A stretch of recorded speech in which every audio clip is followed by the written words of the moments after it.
Assalamualaikum warahmatullahi wabarakatuh. Salam sejahtera bagi kita semua. Di sini kami dari Prodi S1 Pendidikan Teknologi Informasi Angkatan 2018, jurusan Teknik Informatika Universitas Negeri Surabaya. Saya Erlina Intan Pratiwi NIM 014 dan teman saya Jeremia Alfadio NIM 002 dan Joko Slamet NIM 030 akan menjelaskan tentang konsep silabus. Jadi hal-hal yang akan kita bahas untuk konsep silabus ini mencakup pengertian silabus, pengembangan silabus, landasan pengembangan silabus, prinsip pengembangan silabus, komponen silabus, langkah pengembangan silabus, contoh silabus, dan pengembangan silabus berkelanjutan.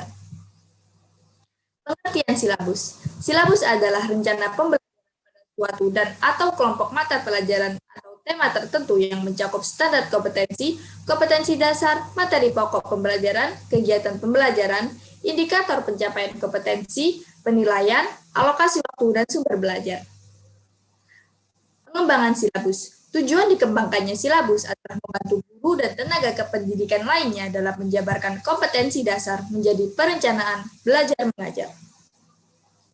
Landasan pengembangan silabus terdapat pada Peraturan Pemerintah Nomor 19 Tahun 2005, Pasal 17 Ayat 2, dan juga Peraturan Pemerintah Nomor 19 Tahun 2005, Pasal 20. Prinsip pengembangan silabus ada 8. Yang pertama ilmiah, sistematis, memadai, fleksibel, relevan, konsisten, aktual dan kontekstual, dan yang terakhir menyeluruh.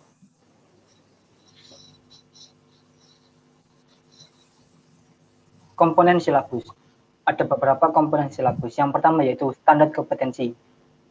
Standar kompetensi mata pelajaran adalah batas dan arah kemampuan yang harus dimiliki dan dapat dilakukan oleh peserta didik setelah mengikuti proses pembelajaran suatu mata pelajaran tertentu. Selanjutnya ada kompetensi dasar. Kompetensi dasar adalah kemampuan minimal pada tiap mata pelajaran yang harus dicapai siswa. Kompetensi dasar dalam silabus berfungsi untuk mengarahkan guru mengenai target yang harus dicapai dalam pembelajaran. Misalnya, mampu menyesuaikan diri dengan lingkungan. Kemudian yang ketiga ada materi pokok. Materi pokok adalah pokok-pokok materi yang harus dipelajari siswa sebagai sarana pencapaian kompetensi dasar dan yang akan dinilai dengan menggunakan instrumen penilaian yang disusun berdasarkan indikator pencapaian belajar. Selanjutnya itu yang keempat, ada kegiatan pembelajaran. Kegiatan pembelajaran dalam silabus berfungsi mengarahkan peserta didik dan guru dalam membentuk kompetensi dasar. Dalam garis besarnya, kegiatan pembelajaran ini mencakup kegiatan awal atau pembuka, kegiatan inti atau pembentukan kompetensi, dan kegiatan akhir atau penutup.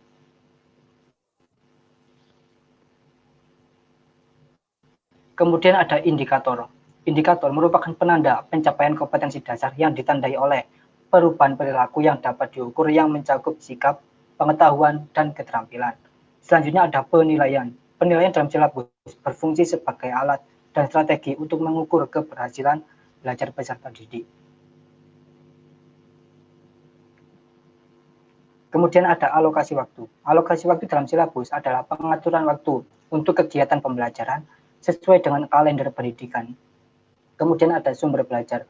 Sumber belajar dalam silabus berfungsi untuk mengarahkan peserta didik dan guru mengenai sumber-sumber belajar yang relevan untuk dikaji dan didaya gunakan untuk membentuk kompetensi peserta didik. Ya, baik, ada 8 tahap pengembangan silabus. Yang pertama adalah mengkaji dan menentukan SK. Yang kedua adalah mengkaji dan menentukan KD atau kompetensi dasar.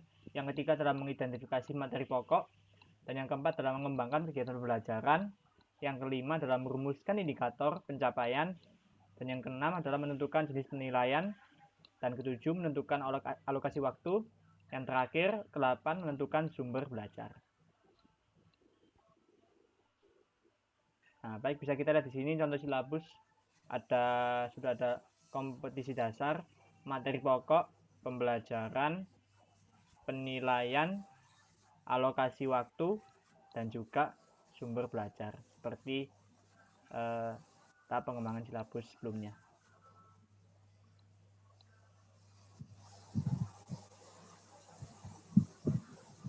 Ya, ada pengembangan silabus berkelanjutan.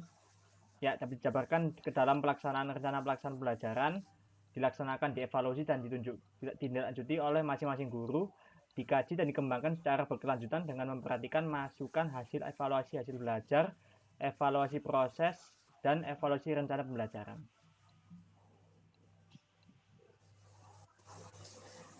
Itu tadi penjelasan kami tentang konsep silabus. Jika terdapat salah kata maupun perbuatan kami mohon maaf yang sebesar-besarnya.